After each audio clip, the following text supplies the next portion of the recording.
నిజామాబాద్ జిల్లా ఆర్మూర్ మాజీ ఎమ్మెల్యే జీవన్ రెడ్డికి ఆర్టీసీ అధికారులు మరోసారి షాక్ ఇచ్చారు. అద్దె బకాయిలు చెల్లించిన కారణంగా ఆర్టీసీ స్థలంలో నిర్మించిన జీవన్ రెడ్డి మాల్ ను స్వాధీనం చేసుకున్నారు. Vishnujith infra developers private limited పేరుతో నిర్మించిన జీవన్ రెడ్డి మాల్ ను సీజ్ చేసి ఒప్పందం రద్దు చేస్తున్నట్టుగా వెల్లడించారు. జీవన్ రెడ్డి మాల్ స్వాధీనానికి సంబంధించి మరింత సమాచారం మా ప్రతినిధి బాలకుమార్ అందిస్తారు.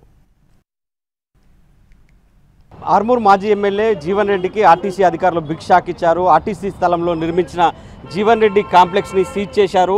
ఈ మేరకు అధికారులు ఒప్పందాన్ని కూడా రద్దు చేసుకున్నట్టు ప్రకటించారు. చూడొచ్చు, ప్రస్తుతం మనం జీవన్ మాల్ దగ్గర ఉన్నాం.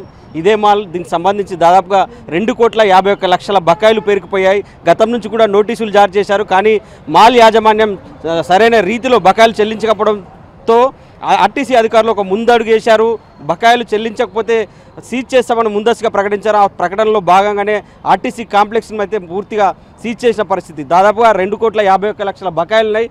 బకాయిలు చెల్లించిన పక్షంలో హైకోర్టు ఉత్తర్వుల మేరకు ఒప్పందాన్ని కూడా రద్దు చేసుకుంటామని ఆర్టీసీ అధికారులు చెప్పారు. ఆ మేరకు ఆర్టీసీ నిబంధనల ప్రకారం దీనికి ఒప్పందాన్ని కూడా రద్దు చేసుకున్నట్లు కూడా ఆర్టీసీ అధికారులు అయితే చెప్తున్నారు. ప్రస్తుతం మాల్ అయితే సీజ్ చేశారు. అందులో ఉన్న దుకాణ యజమానులందరినీ కూడా బయటికి పంపారు. వాళ్ళంతా కూడా ఆందోళనలో ఉన్న పరిస్థితి.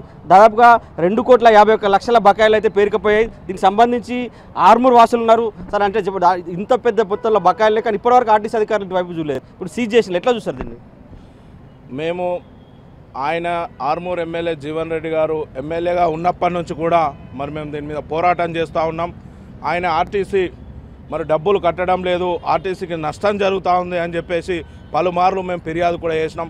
అప్పుడు ఆయన అధికారంలో ఉన్నాడు కాబట్టి అధికారాన్ని అడ్డు పెట్టుకొని ఈ విధంగా దాన్ని పెండింగ్ పెట్టుకోవడం జరిగింది. ఏదైతే ఇవాళ హైకోర్టుకు ఆర్టీసీ వెళ్ళలేదు, జీవన్ రెడ్డి సతీమనే హైకోర్టుకు వెళ్ళింది. హైకోర్టుకు వెళ్తే హైకోర్టు ఆయనకు వాళ్ళ సతీమణికి చెంపపెట్టుగా తీర్పు ఇచ్చింది. ఇది ప్రజల డబ్బు, ఇది మీరు ఖచ్చితంగా కట్టాలి, నెల రోజుల్లో కట్టాలి, కట్టకపోతే ఆయన మీద చర్యలు తీసుకోవాలని చెప్పేసి కూడా స్పష్టమైన ఆదేశాలు చేసింది.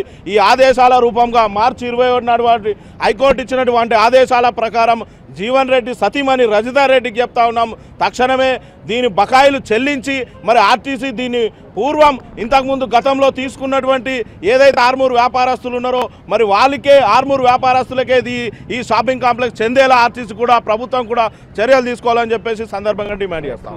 ప్రజలు తిరుగుబాటు చేయకముందే నువ్వు కట్టాలి అనేటువంటిది ప్రజలు చెప్పడం జరిగింది. ఆ ప్రజలు తిరుగుబాటారు కాబట్టే నువ్వు ఓడిపోయినావు. లేకుంటే జీవన్ రెడ్డి నువ్వు గెలిచేవాడివి.